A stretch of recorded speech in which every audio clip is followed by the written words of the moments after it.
Hey there, Alex here. It took a while, but I'm finally reviewing the Essential phone. When it was first announced, I thought it was a pretty interesting phone, but after seeing the initial reviews for it, it was pretty obvious that it's not really worth the asking price, even though it was from the creator of Android. With the recent price drop to $499 though, I think it's worth a look.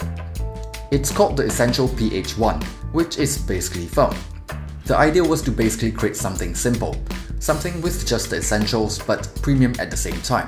So the result is this astoundingly stunning looking piece of hardware. It's not using anything mundane like metal or glass. Instead, you get a titanium enclosure with a ceramic back plate. Yeah, not kidding. You just have to hold it in your hand and feel how amazing it is. I love the flat sides too, which gives it a very nice grip. This premium look extends to the front of the phone as well and takes what Samsung has been doing to the next level. It's a 5.7-inch screen with a taller aspect ratio, but there is no top bezel at all. All you get is this little cutout for the front camera, a tiny slit for the call speaker, and a tiny notification LED. Because of the super thin bezels, you end up with a phone that is about the size of the original Google Pixel, but with a way larger screen, which is just awesome. Not all apps are able to make use of this area just yet, but for apps that do, like Google Maps, it really looks amazing. It helps that the screen itself is pretty good looking too. Like most other flagship phones around, it's packing the usual Snapdragon processor with enough RAM and storage for most folks. No surprise here since that's pretty much essential for a flagship phone these days. It's also running a near-stock Android software with minor tweaks to work with the front camera cutout and just their own camera app. So you would expect the performance to be pretty on point. Well, that's mostly the case.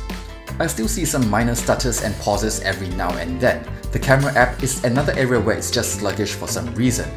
Something that's kind of new too is a sort of modular feature similar to Motorola phones. It's what these two connectors on the back of the phone are for. For now, there's a 360 degrees camera attachment, but not much else. It's a neat trick, but not what I would consider to be essential. Something that is essential is fast charging, because if you're a heavier user, the 3040 mAh battery might not be enough to get you through the day. For heavier usage, I'm seeing around 4 to 5 hours of screen on time with the battery almost running out by evening. It almost seems essential for flagship devices to have two rear cameras these days, so this phone has that too. So you get a pair of 13 megapixel camera with one of them being a monochrome sensor. I'll skip through the marketing stuff like how it's supposed to make the images nicer, because it's really not that amazing.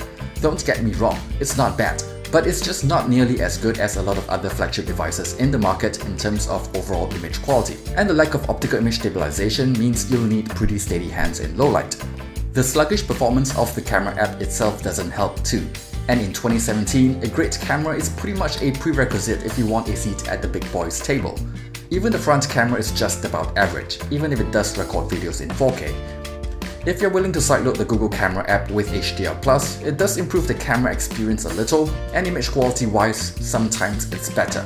But to me, consumers really shouldn't have to resort to doing this to improve an essential feature of the phone. And that's just part of the reason why we're seeing the price drop now. For a phone that's supposed to do the essentials of a modern smartphone well, it falls short in a few other areas too. Like, while I don't really consider a headphone jack to be essential, I do think that for a premium phone, proper water resistance is a must-have. The single-firing speaker is able to get really loud, but dual speakers are getting increasingly common for flagship devices. Also, we still don't know how the software update situation is going to be here. Being near stock, Android doesn't always mean quick software updates.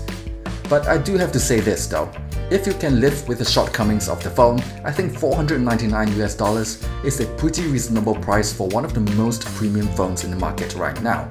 Remember, we are talking about a phone that has a stunning looking bezel-less screen that comes close to the iPhone X, a phone that's built with titanium and ceramic. That alone makes it worth a look at least. Thanks for watching my review of the Essential phone. If you liked it, be sure to give me a thumbs up and subscribe to the channel. Thanks, and see you guys on the next one.